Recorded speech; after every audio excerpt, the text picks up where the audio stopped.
ਬਹੁਤ ਹੀ ਪਿਆਰੇ ਵਿਦਿਆਰਥੀਓ, ਸਭ ਤੋਂ ਪਹਿਲਾਂ ਆਪ ਸਭ ਨੂੰ ਮੇਰੇ ਵੱਲੋਂ ਪਿਆਰ ਭਰੀ ਸਤਿ ਸ਼੍ਰੀ ਅਕਾਲ। ਜਿਵੇਂ ਕਿ ਤੁਸੀਂ ਸਾਰੇ ਜਾਣਦੇ ਹੀ ਹੋ ਕਿ ਹੁਣ ਨਵੰਬਰ ਮਹੀਨੇ ਦੇ ਵਿੱਚ ਤੁਹਾਡੇ ਪੈਸ ਦੇ ਟੈਸਟ ਹੋਣੇ ਨੇ। ਉਹਨਾਂ ਟੈਸਟ ਦੇ ਲਈ ਅੱਜ ਡਿਪਾਰਟਮੈਂਟ ਵੱਲੋਂ ਤੁਹਾਡੀ ਡੇਟ ਸ਼ੀਟ ਹੈ ਜੋ ਉਹ ਜਾਰੀ ਕਰ ਦਿੱਤੀ ਗਈ ਹੈ। ਇਹ ਜਿਹੜੇ ਟੈਸਟ ਨੇ ਇਹ ਸਾਰੀਆਂ ਕਲਾਸਾਂ ਯਾਨੀ ਕਿ ਪਹਿਲੀ ਤੋਂ ਲੈ ਕੇ 12ਵੀਂ ਤੱਕ ਦੇ ਹੋਣਗੇ। ਇਹਨਾਂ ਦੀ ਜਿਹੜੀ ਤਰੀਕ ਹੈ ਸਟਾਰਟਿੰਗ ਦੀ ਉਹ ਹੈ 11/11/2020 ਯਾਨੀ ਕਿ 11 ਨਵੰਬਰ 2020 ਤੋਂ ਇਹ ਸ਼ੁਰੂ ਹੋਣਗੇ ਅਤੇ ਉਸ ਤੋਂ ਬਾਅਦ ਰੋਜ਼ ਸਬਜੈਕਟ ਵਾਈਜ਼ ਇਸ ਦਾ ਟੈਸਟ ਹੋਇਆ ਕਰੇਗਾ। ਹੁਣ ਇਹ ਜਿਹੜੇ ਟੈਸਟ ਨੇ ਇਹ ਸਾਰੇ ਦੇ ਸਾਰੇ ਗਵਰਨਮੈਂਟ ਸਕੂਲਸ ਅਤੇ ਸੈਮੀ ਗਵਰਨਮੈਂਟ ਸਕੂਲਸ ਯਾਨੀ ਕਿ ਏਡਡ ਸਕੂਲਸ ਦੇ ਵਿੱਚ ਹੋਣਗੇ।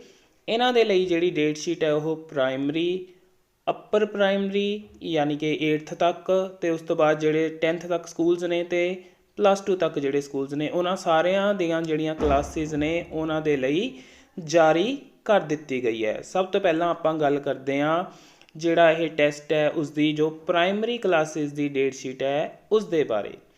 ਇਹ ਟੈਸਟ ਸਟਾਰਟ ਹੋਏਗਾ 11 ਤਰੀਕ ਤੋਂ 11 ਨਵੰਬਰ 2020 ਨੂੰ ਜੋ ਕਿ ਬੁੱਧਵਾਰ ਦਾ ਦਿਨ ਹੋਏਗਾ। ਉਸ ਦਿਨ ਪਹਿਲੀ ਤੋਂ ਲੈ ਕੇ 5ਵੀਂ ਤੱਕ ਸਾਰੀਆਂ ਕਲਾਸਿਸ ਦਾ ਮੈਥ ਦਾ ਹੀ ਟੈਸਟ ਹੋਏਗਾ। ਅਗਲਾ ਜਿਹੜਾ ਟੈਸਟ ਹੋਣਾ ਹੈ 12 ਨਵੰਬਰ 2020 ਨੂੰ ਇਹਨਾਂ ਹੀ ਕਲਾਸਿਸ ਦਾ ਯਾਨੀ ਕਿ ਵੀਰਵਾਰ ਦੇ ਦਿਨ ਉਹ ਹੋਏਗਾ ਸਾਰੀਆਂ ਕਲਾਸਿਸ ਦਾ ਪੰਜਾਬੀ ਦਾ ਟੈਸਟ। ਤੀਜਾ ਟੈਸਟ 13 ਤਰੀਕ ਨੂੰ ਜਿਹੜਾ ਹੋਣਾ ਹੈ ਸ਼ੁੱਕਰਵਾਰ ਦੇ ਦਿਨ ਉਹ ਹੋਏਗਾ ਇੰਗਲਿਸ਼ ਦਾ ਇਹਨਾਂ ਸਾਰੀਆਂ ਕਲਾਸਿਸ ਦਾ ਪਹਿਲੀ ਤੋਂ 5ਵੀਂ ਤੱਕ ਦਾ। 16 ਤਰੀਕ ਯਾਨੀ ਕਿ ਸੋਮਵਾਰ ਦੇ ਦਿਨ 13 ਤੋਂ ਬਾਅਦ 14-15 ਦਾ ਕੋਈ ਟੈਸਟ ਨਹੀਂ ਹੈ। 16 ਤਰੀਕ ਸੋਮਵਾਰ ਦੇ ਦਿਨ ਪਹਿਲੀ, ਦੂਜੀ, ਤੀਜੀ ਕਲਾਸ ਦਾ ਕੋਈ ਟੈਸਟ ਨਹੀਂ ਹੋਏਗਾ। ਚੌਥੀ ਅਤੇ 5ਵੀਂ ਦਾ ਹੋਏਗਾ ਹਿੰਦੀ ਦਾ ਟੈਸਟ। ਉਸ ਤੋਂ ਬਾਅਦ ਅਗਲਾ ਟੈਸਟ ਹੋਣਾ ਹੈ 17 ਤਰੀਕ ਨੂੰ ਜੋ ਕਿ ਮੰਗਲਵਾਰ ਦੇ ਦਿਨ ਹੋਏਗਾ। ਫਿਰ ਇਹ ਪਹਿਲੀ ਅਤੇ ਦੂਜੀ ਕਲਾਸ ਦਾ ਨਹੀਂ ਹੋਣਾ। ਤੀਜੀ ਕਲਾਸ, ਚੌਥੀ ਕਲਾਸ ਅਤੇ 5ਵੀਂ ਕਲਾਸ ਦਾ ਇਹ ਹੋਏਗਾ ਵਾਤਾਵਰਣ ਸਿੱਖਿਆ ਯਾਨੀ ਕਿ ਐਨਵਾਇਰਨਮੈਂਟ ਐਜੂਕੇਸ਼ਨ ਦਾ ਟੈਸਟ। ਸੋ ਇਹ ਤਾਂ ਸੀ ਪਹਿਲੀ ਤੋਂ 5ਵੀਂ ਤੱਕ ਦੀ ਡੇਟ ਸ਼ੀਟ। ਹੁਣ ਆਪਾਂ ਦੇਖਦੇ ਹਾਂ ਕਿ 6ਵੀਂ ਤੋਂ 10ਵੀਂ ਤੱਕ ਦੀ ਡੇਟ ਸ਼ੀਟ ਕਿਸ ਹਿਸਾਬ ਦੇ ਨਾਲ ਹੈ। 6ਵੀਂ ਤੋਂ 10ਵੀਂ ਕਲਾਸ ਦੀ ਡੇਟ ਸ਼ੀਟ ਦੇ ਵਿੱਚ ਦੇਖਦੇ ਹਾਂ ਕਿ ਉਹਨਾਂ ਦਾ ਵੀ ਜਿਹੜਾ ਪੇਪਰ ਹੈ ਪਹਿਲਾ ਉਹ ਹੋਏਗਾ 11 ਨਵੰਬਰ 2020 ਯਾਨੀ ਕਿ ਬੁੱਧਵਾਰ ਦੇ ਦਿਨ। 6ਵੀਂ ਕਲਾਸ ਦਾ ਇਸ ਦਿਨ ਹੋਏਗਾ ਮੈਥ ਦਾ ਪੇਪਰ। ਸੋ 6ਵੀਂ ਦੇ ਲਈ ਪਹਿਲਾ ਪੇਪਰ ਮੈਥ ਦਾ ਹੈ। 7ਵੀਂ ਦੇ ਲਈ ਇਹ ਹੋਏਗਾ ਸਾਇੰਸ ਦਾ, 8ਵੀਂ ਦਾ ਪੰਜਾਬੀ ਦਾ, 9th ਦਾ SS ਦਾ ਅਤੇ 10th ਦਾ ਹੋਏਗਾ ਇੰਗਲਿਸ਼ ਦਾ ਪਹਿਲਾ ਪੇਪਰ। ਉਸ ਤੋਂ ਬਾਅਦ 12 ਤਰੀਕ ਨੂੰ ਜਿਹੜਾ ਦੂਜਾ ਪੇਪਰ ਹੋਣਾ ਹੈ ਯਾਨੀ ਕਿ ਵੀਰਵਾਰ ਦੇ ਦਿਨ 12 ਨਵੰਬਰ ਦੇ ਦਿਨ 6ਵੀਂ ਦਾ ਹੋਏਗਾ ਹਿੰਦੀ ਦਾ, 7ਵੀਂ ਦਾ ਕੰਪਿਊਟਰ ਦਾ, 8ਵੀਂ ਦਾ ਗਣਿਤ ਦਾ, 9ਵੀਂ ਦਾ ਇੰਗਲਿਸ਼ ਦਾ ਅਤੇ 10ਵੀਂ ਦਾ ਹੋਏਗਾ ਇਸ ਦਿਨ ਪੰਜਾਬੀ ਦਾ ਪੇਪਰ। ਅਗਲਾ ਤੀਜਾ ਪੇਪਰ ਵੀ ਨੈਕਸਟ ਡੇ ਹੀ ਹੈ ਯਾਨੀ ਕਿ ਲਗਾਤਾਰ ਤੀਜਾ ਪੇਪਰ ਹੋਏਗਾ 13 ਤਰੀਕ ਨੂੰ ਜੋ ਕਿ ਸ਼ੁੱਕਰਵਾਰ ਦਾ ਦਿਨ ਬਣੇਗਾ। ਉਸ ਦਿਨ 6ਵੀਂ ਕਲਾਸ ਦਾ SST ਦਾ ਪੇਪਰ ਹੋਣਾ ਹੈ। 7ਵੀਂ ਦਾ ਹੋਏਗਾ ਫਿਜ਼ੀਕਲ ਐਜੂਕੇਸ਼ਨ ਦਾ, 8ਵੀਂ ਦਾ ਸਾਇੰਸ ਦਾ, 9ਵੀਂ ਦਾ ਪੰਜਾਬੀ ਦਾ ਅਤੇ 10th ਦਾ ਹੋਣਾ ਹੈ 13 ਤਰੀਕ ਨੂੰ ਕੰਪਿਊਟਰ ਸਾਇੰਸ ਦਾ ਪੇਪਰ। ਅੱਗੇ 16 ਤਰੀਕ ਨੂੰ ਯਾਨੀ ਕਿ 14 ਅਤੇ 15 ਦੀ ਹੋਏਗੀ ਛੁੱਟੀ। 14 ਅਤੇ 15 ਨੂੰ ਕੋਈ ਪੇਪਰ ਨਹੀਂ ਹੋਏਗਾ, ਨੋ ਐਗਜ਼ਾਮ ਇਹਨਾਂ ਦਿਨਾਂ ਦੇ ਵਿੱਚ। ਜਿਵੇਂ ਪਹਿਲੀ ਤੋਂ 5ਵੀਂ ਦਾ ਵੀ 14 ਅਤੇ 15 ਨੂੰ ਕੋਈ ਪੇਪਰ ਨਹੀਂ ਸੀ, ਉਸੇ ਤਰ੍ਹਾਂ 6ਵੀਂ ਤੋਂ 10ਵੀਂ ਦਾ ਵੀ 14 ਅਤੇ 15 ਤਰੀਕ ਨੂੰ ਕੋਈ ਪੇਪਰ ਨਹੀਂ ਰੱਖਿਆ ਗਿਆ। ਫਿਰ ਉਸ ਤੋਂ ਬਾਅਦ 16 ਤਰੀਕ ਨੂੰ ਯਾਨੀ ਕਿ ਸੋਮਵਾਰ ਦੇ ਦਿਨ 6ਵੀਂ ਦਾ ਹੋਏਗਾ ਪੰਜਾਬੀ ਦਾ ਪੇਪਰ, 7ਵੀਂ ਦਾ ਇੰਗਲਿਸ਼ ਦਾ, 8ਵੀਂ ਦਾ ਹਿੰਦੀ ਦਾ, 9ਵੀਂ ਦਾ ਹੋਣਾ ਇਸ ਦਿਨ ਸਾਇੰਸ ਦਾ ਪੇਪਰ ਅਤੇ 10ਵੀਂ ਦਾ ਹੋਣਾ ਮੈਥ ਦਾ ਪੇਪਰ। ਅਗਲਾ ਜਿਹੜਾ ਪੇਪਰ ਹੈ ਉਹ ਹੋਏਗਾ 17 ਤਰੀਕ ਨੂੰ ਸਾਰੀਆਂ ਕਲਾਸਿਸ ਦਾ ਨੈਕਸਟ ਡੇ ਹੀ 17 ਨਵੰਬਰ ਯਾਨੀ ਕਿ ਮੰਗਲਵਾਰ ਦੇ ਦਿਨ।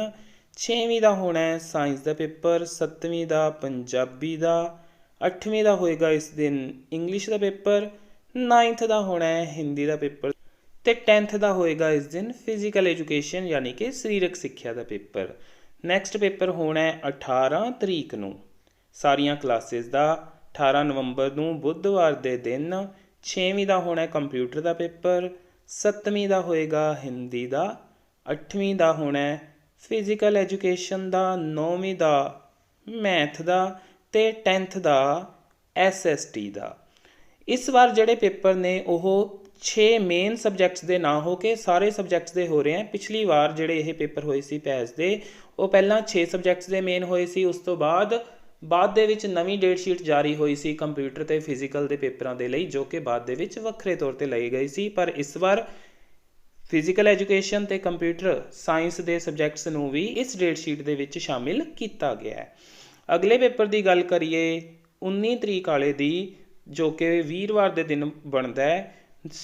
6ਵੀਂ ਕਲਾਸ ਦਾ ਹੋਏਗਾ ਉਸ ਦਿਨ ਅੰਗਰੇਜ਼ੀ ਦਾ ਪੇਪਰ, 7ਵੀਂ ਦਾ ਮੈਥ ਦਾ, 8ਵੀਂ ਦਾ ਸਮਾਜਿਕ ਸਿੱਖਿਆ ਯਾਨੀ SST ਦਾ ਪੇਪਰ ਹੋਏਗਾ ਉਸ ਦਿਨ, 9th ਦਾ ਹੋਣਾ ਉਸ ਦਿਨ ਕੰਪਿਊਟਰ ਸਾਇੰਸ ਦਾ ਪੇਪਰ ਅਤੇ 10th ਦਾ 19 ਤਰੀਕ ਨੂੰ ਹੋਣਾ ਸਾਇੰਸ ਦਾ ਪੇਪਰ।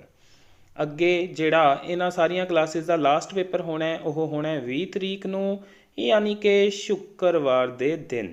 6ਵੀਂ ਦਾ ਹੋਣਾ ਇਸ ਦਿਨ ਫਿਜ਼ੀਕਲ ਐਜੂਕੇਸ਼ਨ ਦਾ ਪੇਪਰ, 7ਵੀਂ ਦਾ ਹੋਣਾ ਸਮਾਜਿਕ ਸਿੱਖਿਆ ਯਾਨੀ SST ਦਾ, 8ਵੀਂ ਦਾ ਹੋਏਗਾ ਇਸ ਦਿਨ ਕੰਪਿਊਟਰ ਸਾਇੰਸ ਦਾ ਪੇਪਰ ਆਖਰੀ, 9th ਦੇ ਲਈ ਇਹ ਫਿਜ਼ੀਕਲ ਐਜੂਕੇਸ਼ਨ ਦੇ ਪੇਪਰ ਦਾ ਦਿਨ ਹੋਏਗਾ ਅਤੇ 10th ਦਾ ਲਾਸਟ ਪੇਪਰ ਯਾਨੀ ਕਿ 20 ਤਰੀਕ ਸ਼ੁੱਕਰਵਾਰ ਦੇ ਦਿਨ ਹੋਏਗਾ ਹਿੰਦੀ ਦਾ ਪੇਪਰ। ਸੋ 6ਵੀਂ ਤੋਂ 10ਵੀਂ ਦੇ ਲਈ ਗੱਲ ਕਰੀਏ ਤਾਂ ਇਹ ਪੇਪਰ 11 ਤੋਂ ਸ਼ੁਰੂ ਹੋ ਕੇ 20 ਤਰੀਕ ਤੱਕ ਚੱਲਣਗੇ, ਜਿਨ੍ਹਾਂ ਦੇ ਵਿੱਚ 14 ਅਤੇ 15 ਤਰੀਕ ਨੂੰ ਕੋਈ ਪੇਪਰ ਨਹੀਂ ਹੋਏਗਾ। ਆਈ ਥਿੰਕ ਉਹ ਦੀਵਾਲੀ ਦੇ ਦਿਨ ਹੋਣਗੇ, ਇਸ ਲਈ ਉਹਨਾਂ ਦਿਨਾਂ ਦੇ ਵਿੱਚ ਪੇਪਰ ਨਹੀਂ ਰੱਖਿਆ ਗਿਆ। ਅੱਗੇ ਆਪਾਂ +1 +2 ਦੀ ਗੱਲ ਕਰੀਏ ਤਾਂ ਉਹਨਾਂ ਦੇ ਲਈ ਜਿਹੜੀ ਡੇਟ ਸ਼ੀਟ ਹੈ ਉਹ ਇਸ ਤਰ੍ਹਾਂ ਹੈ ਕਿ 11 ਤਰੀਕ ਨੂੰ ਉਹਨਾਂ ਦਾ ਵੀ ਪਹਿਲਾ ਪੇਪਰ ਹੋਏਗਾ ਬੁੱਧਵਾਰ ਦੇ ਦਿਨ, +1 ਦਾ ਹੋਏਗਾ ਇਸ ਦਿਨ ਜਨਰਲ ਪੰਜਾਬੀ ਦਾ ਪੇਪਰ ਅਤੇ +2 ਦਾ ਹੋਏਗਾ ਜਨਰਲ ਇੰਗਲਿਸ਼ ਦਾ ਪੇਪਰ। 12 ਤਰੀਕ ਨੂੰ ਦੂਜਾ ਪੇਪਰ ਜੋ ਹੋਣਾ ਵੀਰਵਾਰ ਦੇ ਦਿਨ ਉਹ +1 ਦਾ ਕੰਪਿਊਟਰ ਸਾਇੰਸ ਦਾ ਅਤੇ +2 ਦਾ ਜਨਰਲ ਪੰਜਾਬੀ ਦਾ ਹੋਏਗਾ। ਨੈਕਸਟ 13 ਨੂੰ ਹੀ ਲਗਾਤਾਰ ਤੀਜਾ ਪੇਪਰ ਹੋਏਗਾ ਸ਼ੁੱਕਰਵਾਰ ਦੇ ਦਿਨ, +1 ਦਾ ਜਨਰਲ ਇੰਗਲਿਸ਼ ਦਾ ਅਤੇ +2 ਦਾ ਮੈਥ ਦਾ। 16 ਤਰੀਕ ਉਸ ਤੋਂ ਬਾਅਦ ਜਿਵੇਂ ਬਾਕੀ ਕਲਾਸਾਂ ਦੇ ਲਈ ਵੀ 14 ਅਤੇ 15 ਨੂੰ ਕੋਈ ਪੇਪਰ ਨਹੀਂ, ਉਸੇ ਤਰ੍ਹਾਂ +1 +2 ਦੇ ਲਈ ਵੀ 14 ਅਤੇ 15 ਨੂੰ ਕੋਈ ਪੇਪਰ ਨਹੀਂ ਹੋਏਗਾ। ਸੋ ਉਸ ਤੋਂ ਬਾਅਦ 16 ਨੂੰ ਸੋਮਵਾਰ ਦੇ ਦਿਨ ਯਾਨੀ ਕਿ ਆ ਰਿਹਾ ਹੈ +1 ਦਾ ਵਾਤਾਵਰਣ ਸਿੱਖਿਆ ਯਾਨੀ ਐਨਵਾਇਰਨਮੈਂਟਲ ਐਜੂਕੇਸ਼ਨ ਦਾ ਪੇਪਰ ਹੋਏਗਾ ਅਤੇ +2 ਦਾ ਇਕਨੋਮਿਕਸ ਆਰਟਸ ਵਾਲੇ ਸਟੂਡੈਂਟਸ ਦਾ ਇਕਨੋਮਿਕਸ ਦਾ ਪੇਪਰ ਹੋਏਗਾ ਅਤੇ ਸਾਇੰਸ ਵਾਲਿਆਂ ਦਾ ਉਸ ਦਿਨ ਕੈਮਿਸਟਰੀ ਦਾ ਪੇਪਰ ਹੋਏਗਾ। 17 ਤਰੀਕ ਦੀ ਗੱਲ ਕਰੀਏ ਅਗਲੇ ਮੰਗਲਵਾਰ ਦੇ ਦਿਨ ਤਾਂ ਉਸ ਦਿਨ +1 ਦਾ ਅਕਾਊਂਟੈਂਸੀ 1 ਜਿਹੜੇ ਕਮਰਸ ਵਾਲੇ ਸਟੂਡੈਂਟਸ ਹੁੰਦੇ ਨੇ, ਨਾਲ ਪੰਜਾਬੀ, ਅੰਗਰੇਜ਼ੀ, ਹਿੰਦੀ, ਇਹ ਚੋਣਵੀਆਂ ਜਿਹੜੀਆਂ ਹੁੰਦੀਆਂ ਨੇ ਇਲੈਕਟਿਵ ਸਬਜੈਕਟਸ, ਉਹਨਾਂ ਦੇ ਵਿੱਚੋਂ ਪੇਪਰ ਹੋਏਗਾ +1 ਦਾ ਮੰਗਲਵਾਰ ਦੇ ਦਿਨ, ਜਾਂ ਫਿਰ ਨਾਲ ਜਿਹੜੇ ਸਟੂਡੈਂਟਸ ਨੋਨ ਮੈਡੀਕਲ ਵਾਲੇ ਹੋਣਗੇ ਉਹਨਾਂ ਦਾ ਹੋਏਗਾ ਇਸ ਦਿਨ ਫਿਜ਼ਿਕਸ ਦਾ ਪੇਪਰ। +2 ਦਾ ਇਸੀ ਦਿਨ ਮੰਗਲਵਾਰ ਦੇ ਦਿਨ 17 ਤਰੀਕ ਨੂੰ ਅਕਾਊਂਟੈਂਸੀ 2 ਦਾ ਪੇਪਰ ਹੋਏਗਾ, ਜਾਂ ਫਿਰ ਜਿਨ੍ਹਾਂ ਸਟੂਡੈਂਟਸ ਨੇ ਓਪਟ ਕੀਤੀ ਹੋਏਗੀ ਜਿਓਗ੍ਰਾਫੀ ਉਹਨਾਂ ਦਾ ਇਸ ਦਿਨ ਪੇਪਰ ਹੋਏਗਾ, ਬਾਕੀ ਸਟੂਡੈਂਟਸ ਦਾ ਇਸ ਦਿਨ ਪੇਪਰ ਨਹੀਂ ਹੋਏਗਾ। ਅੱਗੇ 18 ਤਰੀਕ ਨੂੰ ਯਾਨੀ ਕਿ ਬੁੱਧਵਾਰ ਨੂੰ ਜਿਹੜਾ ਪੇਪਰ ਹੋਣਾ +1 ਦਾ ਉਹ ਹੋਏਗਾ ਬਿਜ਼ਨਸ ਸਟੱਡੀਜ਼, ਇਹ ਵੀ ਆਪਣੇ ਕੋਲ ਕਮਰਸ ਵਾਲੇ ਸਟੂਡੈਂਟਸ ਦਾ ਹੁੰਦਾ ਹੈ। ਹੋਮ ਸਾਇੰਸ ਆਰਟਸ ਵਾਲੇ ਸਟੂਡੈਂਟਸ ਦੇ ਕੋਲ, ਹੋਮ ਸਾਇੰਸ ਦੇ ਨਾਲ ਜਿਨ੍ਹਾਂ ਕੋਲ ਫਿਜ਼ੀਕਲ ਐਜੂਕੇਸ਼ਨ ਹੋਏਗੀ ਜਾਂ ਫਿਰ ਡਰਾਇੰਗ ਅਤੇ ਪੇਂਟਿੰਗ, ਇਹ ਵਾਲੇ ਪੇਪਰ ਹੋਣਗੇ ਬੁੱਧਵਾਰ ਦੇ ਦਿਨ 18 ਨਵੰਬਰ ਨੂੰ। ਅਤੇ ਦੂਜੇ ਪਾਸੇ +2 ਦਾ ਹੋਏਗਾ ਹਿਸਟਰੀ ਦਾ ਜਾਂ ਫਿਰ ਬਾਇਓਲੋਜੀ ਦਾ ਪੇਪਰ, ਯਾਨੀ ਕਿ ਆਰਟਸ ਵਾਲਿਆਂ ਦਾ ਹਿਸਟਰੀ ਦਾ ਅਤੇ ਸਾਇੰਸ ਸਟਰੀਮ ਵਾਲੇ ਸਟੂਡੈਂਟਸ ਜਿਹੜੇ ਮੈਡੀਕਲ ਵਾਲੇ ਹੋਣਗੇ ਉਹਨਾਂ ਦਾ ਬਾਇਓ ਦਾ ਪੇਪਰ ਹੋਏਗਾ ਇਸ ਦਿਨ। 19 ਤਰੀਕ ਦੀ ਗੱਲ ਕਰੀਏ ਨੈਕਸਟ ਪੇਪਰ ਜੋ ਕਿ ਵੀਰਵਾਰ ਦਾ ਦਿਨ ਬਣਦਾ ਹੈ, ਉਸ ਦਿਨ +1 ਦਾ ਮੈਥ ਦਾ ਪੇਪਰ ਹੋਏਗਾ ਅਤੇ +2 ਦਾ ਹੁਣ ਜਿਹੜਾ ਇਲੈਕਟਿਵ ਸਬਜੈਕਟਸ ਹੋਣਗੇ, ਚਾਹੇ ਹੋਵੇ ਉਹ ਪੰਜਾਬੀ, ਅੰਗਰੇਜ਼ੀ ਜਾਂ ਫਿਰ ਹਿੰਦੀ, ਇਹਨਾਂ ਦੇ ਵਿੱਚੋਂ ਜਿਹੜਾ ਸਬਜੈਕਟ ਜਿਸ ਸਟੂਡੈਂਟ ਨੇ ਰੱਖਿਆ ਹੋਏਗਾ ਉਸ ਦਾ ਪੇਪਰ ਹੋਏਗਾ।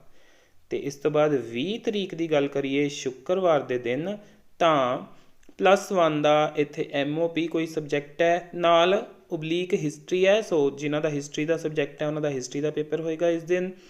ਅਤੇ ਦੂਜੇ ਪਾਸੇ +2 ਦਾ ਹੋਮ ਸਾਇੰਸ ਦਾ ਪੇਪਰ ਤੇ ਜਾਂ ਫਿਰ ਫਿਜ਼ੀਕਲ ਐਜੂਕੇਸ਼ਨ ਦਾ ਸਟੂਡੈਂਟਸ ਦੀ ਆਪਸ਼ਨ ਦੇ ਅਕੋਰਡਿੰਗ ਇਹ ਪੇਪਰ ਹੋਏਗਾ। ਤੇ ਇਸੇ ਦਿਨ ਨਾਲ ਹੀ ਡਰਾਇੰਗ ਤੇ ਪੇਂਟਿੰਗ ਵਾਲਿਆਂ ਦਾ ਪੇਪਰ ਵੀ ਹੋਏਗਾ, ਆਰਟਸ ਵਾਲੇ ਸਟੂਡੈਂਟਸ ਦੇ ਵਿੱਚੋਂ ਜਿਨ੍ਹਾਂ ਨੇ ਡਰਾਇੰਗ ਤੇ ਪੇਂਟਿੰਗ ਦਾ ਸਬਜੈਕਟ ਚੂਜ਼ ਕੀਤਾ ਹੁੰਦਾ ਹੈ। 21 ਤਰੀਕ ਨੂੰ ਅੱਗੇ ਗੱਲ ਕਰੀਏ ਸ਼ਨੀਵਾਰ ਦੇ ਦਿਨ, ਤਾਂ +1 ਦਾ ਇਕਨੋਮਿਕਸ ਦਾ ਪੇਪਰ ਹੋਏਗਾ, ਜਿਹੜੇ ਸਟੂਡੈਂਟਸ ਕੋਲ ਇਕਨੋਮਿਕਸ ਹੋਏਗੀ, ਜਾਂ ਫਿਰ ਜਿਹੜੇ ਸਾਇੰਸ ਸਟਰੀਮ ਵਾਲੇ ਸਟੂਡੈਂਟਸ ਹੋਣਗੇ ਉਹਨਾਂ ਦਾ ਹੋਏਗਾ ਇਸ ਦਿਨ ਕੈਮਿਸਟਰੀ ਦਾ ਪੇਪਰ। ਦੂਜੇ ਪਾਸੇ +2 ਦੇ ਸਟੂਡੈਂਟਸ ਦੀ ਗੱਲ ਕਰੀਏ ਤਾਂ ਉਹਨਾਂ ਦੇ ਲਈ ਇਹ ਦਿਨ ਹੋਏਗਾ ਬਿਜ਼ਨਸ ਸਟੱਡੀਜ਼ ਦੇ ਪੇਪਰ ਦਾ, ਜਾਂ ਫਿਰ ਜਿਨ੍ਹਾਂ ਸਟੂਡੈਂਟਸ ਦੇ ਕੋਲ ਰਾਜਨੀਤੀ ਸ਼ਾਸਤਰ ਹੋਏਗੀ ਯਾਨੀ ਕਿ ਪੋਲੀਟੀਕਲ ਸਾਇੰਸ, ਉਹ ਪੇਪਰ ਹੋਏਗਾ। ਤੇ ਨਾਲ ਹੀ +2 ਵਾਲੇ ਸਾਇੰਸ ਵਾਲੇ ਸਟੂਡੈਂਟਸ ਦਾ ਇਸ ਦਿਨ ਫਿਜ਼ਿਕਸ ਦਾ ਪੇਪਰ ਹੋਏਗਾ। ਉਸ ਤੋਂ ਬਾਅਦ 22 ਤਰੀਕ ਨੂੰ ਨਹੀਂ ਹੈ ਕੋਈ ਪੇਪਰ, ਸੋ 22 ਨਵੰਬਰ ਨੂੰ ਕੋਈ ਐਗਜ਼ਾਮ ਨਹੀਂ, ਉਸ ਦਿਨ ਵੀ ਨੋ ਐਗਜ਼ਾਮ ਡੇ ਹੋਏਗਾ +1 +2 ਦੇ ਸਟੂਡੈਂਟਸ ਦੇ ਲਈ। ਉਸ ਤੋਂ ਬਾਅਦ 23 ਤਰੀਕ ਨੂੰ ਯਾਨੀ ਕਿ ਫਿਰ ਸੋਮਵਾਰ ਦੇ ਦਿਨ +1 ਵਾਲੇ ਸਟੂਡੈਂਟਸ ਦਾ ਰਾਜਨੀਤੀ ਸ਼ਾਸਤਰ ਯਾਨੀ ਕਿ ਪੋਲੀਟੀਕਲ ਸਾਇੰਸ ਦਾ ਪੇਪਰ ਹੋਏਗਾ, ਤੇ ਉਹਦੇ ਨਾਲ ਸਾਇੰਸ ਵਾਲੇ ਸਟੂਡੈਂਟਸ ਦੇ ਵਿੱਚੋਂ ਯਾਨੀ ਕਿ ਮੈਡੀਕਲ ਸਟਰੀਮ ਵਾਲਿਆਂ ਦਾ ਬਾਇਓਲੋਜੀ ਦਾ ਪੇਪਰ ਹੋਏਗਾ ਇਸ ਦਿਨ। +2 ਦੇ ਲਈ ਇਹ ਦਿਨ ਹੋਏਗਾ ਕੰਪਿਊਟਰ ਸਾਇੰਸ ਦੇ ਪੇਪਰ ਦਾ। ਤੇ ਲਾਸਟ ਪੇਪਰ ਜੋ +1 ਦਾ ਤੇ +2 ਦਾ 24 ਤਰੀਕ ਨੂੰ ਹੋਣਾ, ਉਹ ਮੰਗਲਵਾਰ ਦਾ ਦਿਨ ਬਣੇਗਾ। +1 ਦਾ ਹੋਏਗਾ ਇਸ ਦਿਨ ਜਿਹੜੇ ਸਟੂਡੈਂਟਸ ਕੋਲ ਜਿਓਗ੍ਰਾਫੀ ਹੋਏਗੀ ਉਹਨਾਂ ਦਾ ਪੇਪਰ ਹੋਣਾ, ਤੇ +2 ਵਾਲਿਆਂ ਦਾ ਵਾਤਾਵਰਣ ਸਿੱਖਿਆ ਯਾਨੀ ਕਿ ਐਨਵਾਇਰਨਮੈਂਟਲ ਐਜੂਕੇਸ਼ਨ ਦਾ ਪੇਪਰ ਹੋਏਗਾ ਇਸ ਦਿਨ। ਹੁਣ ਇਹ ਤਾਂ ਆਪਾਂ ਡਿਸਕਸ ਕੀਤੀ ਡੇਟ ਸ਼ੀਟ। ਹੁਣ ਇਸ ਦੇ ਬਾਰੇ ਜਿਹੜੀ ਜ਼ਰੂਰੀ ਸੂਚਨਾ ਹੈ ਇਸ ਡੇਟ ਸ਼ੀਟ ਦੇ ਰਿਗਾਰਡਿੰਗ ਸਾਰੀਆਂ ਕਲਾਸਿਸ ਲਈ, ਹੁਣ ਆਪਾਂ ਉਹਦੇ ਪੁਆਇੰਟਸ ਨੂੰ ਡਿਸਕਸ ਕਰਦੇ ਹਾਂ ਕਿ ਉਹ ਕੀ ਨੇ, ਜਿਨ੍ਹਾਂ 'ਤੇ ਖਾਸ ਧਿਆਨ ਦੇਣ ਦੀ ਲੋੜ ਹੈ ਸਾਰੇ ਹੀ ਸਟੂਡੈਂਟਸ ਨੂੰ। ਸੋ ਹਿਦਾਇਤਾਂ ਦੇ ਵਿੱਚ ਆਪਣੇ ਕੋਲ ਆ ਰਹੀ ਹੈ ਪਹਿਲੀ ਹਿਦਾਇਤ, ਜਮਾਤ ਪਹਿਲੀ ਲਈ 10 ਪ੍ਰਸ਼ਨ ਅਤੇ ਜਮਾਤ ਦੂਜੀ ਤੋਂ 5ਵੀਂ ਲਈ 15 ਪ੍ਰਸ਼ਨ ਪੁੱਛੇ ਜਾਣਗੇ। ਸੋ ਫਸਟ ਕਲਾਸ ਦੇ ਲਈ ਸਿਰਫ ਪੇਪਰ ਦੇ ਵਿੱਚ 10 ਕੁਐਸਚਨਸ ਸ਼ਾਮਿਲ ਹੋਣਗੇ। ਸੈਕਿੰਡ ਤੋਂ ਲੈ ਕੇ 5th ਕਲਾਸ ਦੇ ਲਈ ਇਹ 15 ਕੁਐਸਚਨਸ ਦਾ ਪੇਪਰ ਹੋਏਗਾ, ਤੇ ਹਰ ਇੱਕ ਜਿਹੜਾ ਕੁਐਸਚਨ ਹੋਏਗਾ ਉਹ 2 ਮਾਰਕਸ ਦਾ ਹੋਏਗਾ। ਮੀਨਸ ਸਹੀ ਆਨਸਰ ਦੇ ਲਈ ਹਰੇਕ ਸਟੂਡੈਂਟ ਨੂੰ ਹਰੇਕ ਕੁਐਸਚਨ ਦੇ 2 ਨੰਬਰ ਦਿੱਤੇ ਜਾਣਗੇ। ਹੁਣ ਇਹ ਤਾਂ ਸੀ ਪਹਿਲੀ ਤੋਂ 5ਵੀਂ ਤੱਕ ਦੀ ਡਿਸਟਰੀਬਿਊਸ਼ਨ। ਉਸ ਤੋਂ ਬਾਅਦ ਅੱਗੇ ਦੂਜੀ ਜਿਹੜੀ ਹਿਦਾਇਤ ਹੈ ਉਹਦੇ ਵਿੱਚ ਸ਼ਾਮਿਲ ਨੇ ਕਲਾਸਿਸ 6ਵੀਂ ਤੋਂ 12ਵੀਂ ਤੱਕ, ਤੇ ਹਰ ਇੱਕ ਸਬਜੈਕਟ ਦੇ ਕੁੱਲ 20 ਪ੍ਰਸ਼ਨ ਪੁੱਛੇ ਜਾਣਗੇ। ਪਿਛਲੇ ਪੇਪਰ ਦੇ ਵਿੱਚ ਵੀ ਹਰੇਕ ਸਬਜੈਕਟ ਦੇ 20 ਕੁਐਸਚਨਸ ਪੁੱਛੇ ਗਏ ਸੀ, ਤੇ ਹਰ ਇੱਕ ਪ੍ਰਸ਼ਨ 2 ਅੰਕਾਂ ਦਾ ਹੋਏਗਾ। ਸੋ ਹਰ ਇੱਕ ਪ੍ਰਸ਼ਨ 6ਵੀਂ ਤੋਂ 12ਵੀਂ ਦੇ ਲਈ ਵੀ 2-2 ਨੰਬਰ ਦਾ ਹੀ ਹੋਏਗਾ। ਇਸ ਤਰ੍ਹਾਂ 20 ਪ੍ਰਸ਼ਨ 2-2 ਅੰਕਾਂ ਦੇ, ਯਾਨੀ ਕੁੱਲ ਮਿਲਾ ਕੇ ਤੁਹਾਡਾ ਪੇਪਰ ਹੋਏਗਾ ਇਹ 40 ਨੰਬਰ ਦਾ, ਯਾਨੀ 40 ਅੰਕਾਂ ਦਾ। ਅੱਗੇ ਤੀਜੀ ਹਿਦਾਇਤ ਦੇਖਦੇ ਹਾਂ ਕੀ ਹੈ। ਇਸ ਮੁਲਾਂਕਣ ਵਿੱਚ ਸਤੰਬਰ ਮਹੀਨੇ ਤੱਕ ਦੇ ਸਿਲੇਬਸ ਵਿੱਚੋਂ ਪ੍ਰਸ਼ਨ ਪੁੱਛੇ ਜਾਣਗੇ। ਸੋ ਇਹ ਗੱਲ ਧਿਆਨ ਦੇਣ ਵਾਲੀ ਹੈ ਬਹੁਤ ਜ਼ਿਆਦਾ ਕਿ ਤੁਸੀਂ ਜਿਹੜੀ ਤਿਆਰੀ ਕਰਨੀ ਹੈ ਪਿਆਰੇ ਬੱਚਿਓ, ਉਹ ਸਤੰਬਰ ਮਹੀਨੇ ਤੱਕ ਦੇ ਸਿਲੇਬਸ ਦੀ ਕਰਨੀ ਹੈ, ਉਹਦੇ ਵਿੱਚੋਂ ਪੇਪਰ ਆਏਗਾ। ਸੋ ਸਟਾਰਟਿੰਗ ਤੋਂ ਲੈ ਕੇ ਸਤੰਬਰ ਤੱਕ ਦਾ ਸਾਰਾ ਸਿਲੇਬਸ ਤੁਸੀਂ ਤਿਆਰ ਕਰੋਗੇ ਇਸ ਪੇਪਰ ਦੇ ਲਈ। ਅੱਗੇ ਗੱਲ ਕਰਦੇ ਹਾਂ ਆਪਾਂ ਚੌਥੀ ਇੰਸਟਰਕਸ਼ਨ ਦੀ। ਇਹ ਜਿਹੜੇ ਮੁਲਾਂਕਣ ਪੱਧਰ ਦੇ ਸਾਰੇ ਪ੍ਰਸ਼ਨ ਬਹੁ ਵਿਕਲਪੀ ਰੂਪ ਵਿੱਚ ਹੋਣਗੇ। ਮੀਨਸ ਸਾਰੇ ਦੇ ਸਾਰੇ ਮਲਟੀਪਲ ਚੋਇਸ ਦੇ ਕੁਐਸਚਨਸ ਹੋਣਗੇ, ਜਿਨ੍ਹਾਂ ਦੀਆਂ ਤੁਹਾਨੂੰ ਆਪਸ਼ਨਸ ਹੋਣਗੀਆਂ। ਕੁਐਸਚਨ ਦੇ ਨਾਲ ਹੀ 4 ਆਪਸ਼ਨਸ, ਉਹਨਾਂ ਦੇ ਵਿੱਚੋਂ ਸਹੀ ਆਪਸ਼ਨ ਤੁਸੀਂ ਚੁਣਨੀ ਹੋਏਗੀ। ਜਿਸ ਤਰ੍ਹਾਂ ਤੁਹਾਡੇ ਪਿਛਲੇ ਵੀ ਜਿਹੜੇ ਪੇਪਰ ਹੋਏ ਨੇ ਉਹ ਵੀ ਸਾਰੇ ਮਲਟੀਪਲ ਚੋਇਸ ਦੇ ਕੁਐਸਚਨਸ ਹੀ ਸੀ ਉਹਨਾਂ ਦੇ ਵਿੱਚ ਵੀ। ਅਗਲੀ ਇੰਸਟਰਕਸ਼ਨ ਦੀ ਗੱਲ ਕਰੀਏ ਤਾਂ ਹਰੇਕ ਪੇਪਰ ਦਾ ਲਿੰਕ ਹੈ ਜਿਹੜਾ ਉਹ 2 ਦਿਨ ਲਈ ਓਪਨ ਰਹੇਗਾ, 2 ਦਿਨ ਦੇ ਲਈ ਖੁੱਲ੍ਹਿਆ ਰਹੇਗਾ। ਸੋ ਆਪਣੀ ਕਨਵੀਨੀਅੰਸ ਦੇ ਲਈ ਤੁਸੀਂ ਇਹਨਾਂ ਦੋਨਾਂ ਦਿਨਾਂ ਦੇ ਵਿੱਚੋਂ ਕਿਸੇ ਦਿਨ ਆਪਣਾ ਪੇਪਰ ਕਰ ਸਕਦੇ ਹੋ। ਪਿਛਲੀ ਵਾਰ ਵੀ ਇਹ ਜਿਹੜਾ ਪੇਪਰ ਦਾ ਲਿੰਕ ਹੁੰਦਾ ਸੀ ਉਹ 2-2 ਦਿਨ ਖੁੱਲ੍ਹਾ ਰਹਿੰਦਾ ਸੀ। ਇਸ ਵਾਰ ਵੀ ਉਸੇ ਤਰ੍ਹਾਂ ਹੀ ਇਹ ਜਾਰੀ ਰਹੇਗਾ। ਮੀਨਸ ਹਰ ਇੱਕ ਪੇਪਰ ਦਾ ਲਿੰਕ 2 ਦਿਨ ਤੱਕ ਐਕਟੀਵੇਟ ਰਹੇਗਾ। ਪਰ ਤੁਸੀਂ 2 ਦਿਨ ਪੂਰੇ ਹੋਣ ਜਾਂ ਲਾਸਟ ਮੂਮੈਂਟ ਦੀ ਉਡੀਕ ਨਹੀਂ ਕਰਨੀ। ਤੁਸੀਂ ਜਿਵੇਂ ਹੀ ਤੁਹਾਨੂੰ ਟਾਈਮ ਮਿਲੇ, ਲਿੰਕ ਇੱਕ ਵਾਰ ਜਦੋਂ ਤੁਹਾਨੂੰ ਟੀਚਰ ਭੇਜ ਦੇਗਾ, ਜਿਵੇਂ ਹੀ ਤੁਹਾਨੂੰ ਟਾਈਮ ਮਿਲੇਗਾ ਇਸ ਨੂੰ ਜਲਦ ਤੋਂ ਜਲਦ ਕੰਪਲੀਟ ਕਰਨ ਦੀ ਕੋਸ਼ਿਸ਼ ਕਰਨੀ ਹੈ। ਪਰ ਹਾਂ, ਪੂਰਾ ਧਿਆਨ ਦੇ ਨਾਲ, ਪੂਰਾ ਸੋਚ ਸਮਝ ਕੇ ਕੁਐਸਚਨਸ ਨੂੰ ਹੱਲ ਕਰਕੇ ਫਿਰ ਹੀ ਸਹੀ ਆਪਸ਼ਨ ਨੂੰ ਟਿਕ ਕਰਿਓ, ਨਹੀਂ ਤਾਂ ਤੁਹਾਡੇ ਮਾਰਕਸ ਕੱਟੇ ਜਾਣਗੇ। ਉਸ ਤੋਂ ਬਾਅਦ 6th ਜਿਹੜੀ ਇੰਸਟਰਕਸ਼ਨ ਹੈ ਉਹ ਹੈ ऑनलाइन प्रश्न पत्र विच विद्यार्थी अपनी ID भर के पेपर देणगे। हाँ जी, ये तो बहुत ज़्यादा ज़रूरी इंस्ट्रक्शन है कि तुहाडी ID तुसी भरनी है उस लिंक दे विच, तां ही तुहाडे जिहड़े मार्क्स ने वो कंसिडर होणगे, तां ही तुहानू नंबर मिलणगे। अदरवाइज जेकर तुहाडी ID गलत होई या तुसी ID ना भरी होई तां तुहानू तुहाडे कीते क्वेश्चनस दा कोई भी बेनीफिट नहीं मिलना ते तुहाडा जिहड़ा टैसट है वो नहीं किया गिणिया जाएगा। मीनस तुहाडा टैसट वो मन्निया नहीं जाएगा जेकर ID ना भरी हुई। तो इस गल का पूरा ध्यान रखियो कि सही ID भरनी है। अगे 7th इंस्ट्रक्शन ते आने आ। मुख दफ्तर वालों मुलांकन संबंधी लिंक समूह जिला सिक्ख्या अफसर नूं एक दिन पहला भेजा जाएगा। सो जिस दिन तुहाडा टैसट होएगा, जिहड़े सारे DEOs ने ਉਹਨਾਂ ਨੂੰ ਉਸ ਪੇਪਰ ਦਾ ਲਿੰਕ ਤੁਹਾਡੇ ਪੇਪਰ ਦੀ ਤਰੀਕ ਤੋਂ ਇੱਕ ਦਿਨ ਪਹਿਲਾਂ ਭੇਜ ਦਿੱਤਾ ਜਾਏਗਾ। ਫਿਰ ਉਹ ਤੁਹਾਡੇ ਇਹ ਜਿਹੜੇ ਲਿੰਕ ਨੇ ਤੁਹਾਡੇ ਪ੍ਰਿੰਸੀਪਲਸ ਦੇ ਨਾਲ ਸ਼ੇਅਰ ਕਰਨਗੇ ਤੇ ਪ੍ਰਿੰਸੀਪਲ ਦੇ ਥਰੂ ਤੁਹਾਡੇ ਇੰਚਾਰਜਸ ਕੋਲ ਹੁੰਦਾ ਹੋਇਆ ਇਹ ਲਿੰਕ ਤੁਹਾਡੇ ਤੱਕ ਪਹੁੰਚੇਗਾ।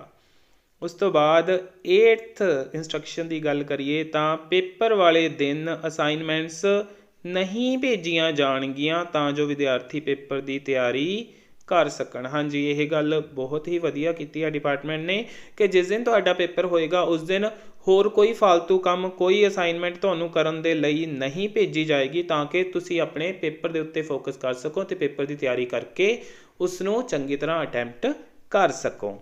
अगे लास्ट इंस्ट्रक्शन है जिहड़ी 9वीं, ये विशेष तौर पर नोट किया जाए कि कोई भी 22 मंथली एग्जाम वखरे तौर पर नहीं होवेगा। हाँ जी, तुहाडा कोई भी 22 मंथली पेपर नहीं होना ते तुहाडे जिहड़े CCE दे मार्क्स ने ओह पैस जिहड़ा तुहाडा टैसट होएगा यह पैस दा उसदे मार्क्स दे अकॉर्डिंग ही लगाए जाणगे। सो पूरे ध्यान दे नाल पूरी प्रैक्टिस दे नाल यह तुसीं जिहड़े पेपर ने अटैम्प्ट करने ने ते वध तों वध नंबर लैणे ने, क्योंकि इन्हां नंबरां दे सिर ते ही तुहाडे CCE दे नंबर लगने ने। सो ये पेपर तुहाडे लई बहुत ज़्यादा जरूरी ने ते कोई भी स्टूडेंट इन्हां पेपरां नूं मिस ना करे, क्योंकि लिंक भी 2 दिन दे लई ओपन रहेगा। सो तुहाडे कोल बहुत ज़्यादा समा होएगा इस पेपर नूं करन दे लई। सो कोई भी स्टूडेंट इस पेपर नूं मिस ना करे ते वधिया तो वधिया तैयारी करके अपने वधिया तो वधिया जिहड़े अंक ने ओह सिक्योर करे, वधिया नंबर लवे। सो स्टूडेंट्स यह सी तुहाडी पैस दी नवंबर की डेटशीट ते उस दे नाल रिलेटेड जरूरी हिदायतां यानी कि इंस्ट्रक्शनस जिहड़ियां डिपार्टमेंट वालों दित्तियां गईयां ने। मैनूं उम्मीद है तुहानूं डेटशीट का हुण पता चल गया होएगा कि किहड़े दिन तुहाडा किहड़ा पेपर है ते लिंक है जिहड़ा ओह 2 दिन दे लई एक्टिव रहेगा। ते तुसीं हुण क्योंकि तुहाडे कोल काफ़ी दिन ने पेपर स्टार्ट होने ने 11 तरीक तो तुहाडे कोल 10-12 दिन हले मौजूद ने। तुसी अपने सिलेबस की चंगी तरह रिविजन कर लो ताकि तुसी आने वाले दिनों के विच इन्हां पेपरां दे विच वधिया नंबर लै सको ते तुहाडे क्योंकि ये मार्क्स फाइनल च जुड़ने ने। सो जेकर इन्हां दे विच वधिया नंबर लाओगे तो फाइनल दे विच भी तुहाडे नंबर वधिया आणगे। तो मेरे वल्लों तुहाडे लई बेस्ट विशेज़ ने। वीडियो चंगी लगी होए तो इसनूं लाइक करना ते अपने होर फ्रेंड्स ते स्टूडेंट्स दे नाल शेयर जरूर करना ते वीडियो नूं लास्ट तक देखण लई तुहाडा सारिआं दा थैंक्स।